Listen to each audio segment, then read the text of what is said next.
Vulcan was the Roman god of fire, volcanoes, metalworking, and the forge.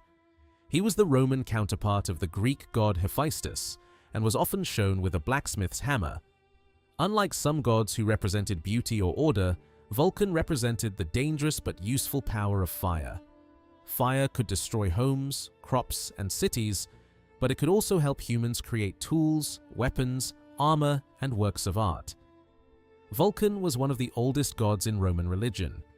His ancient shrine in Rome was called the Vulcanale, and it stood near the Roman Forum at the foot of the Capitoline Hill. Because fire was dangerous, his sacred places were often connected with the edge of the city or areas outside the main urban center. This reflected the Roman fear that Vulcan's power, if not respected, could bring destructive fires into the city. His main festival was the Vulcanalia, celebrated every year on August 23rd. This date came during the hot and dry part of summer when stored grain, fields, and houses were especially at risk of burning.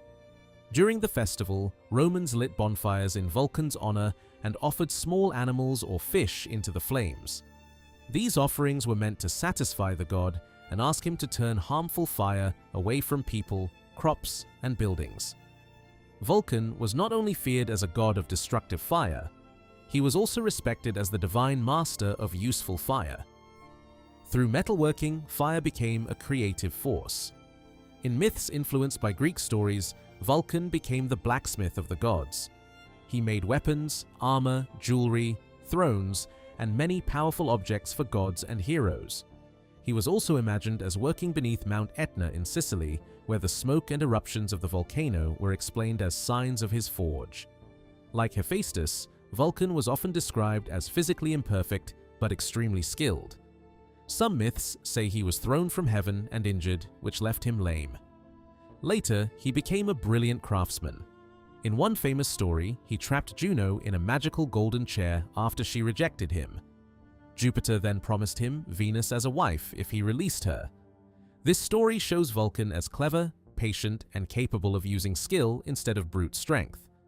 Vulcan also had a deeper religious meaning. To the Romans, he represented both destruction and creation.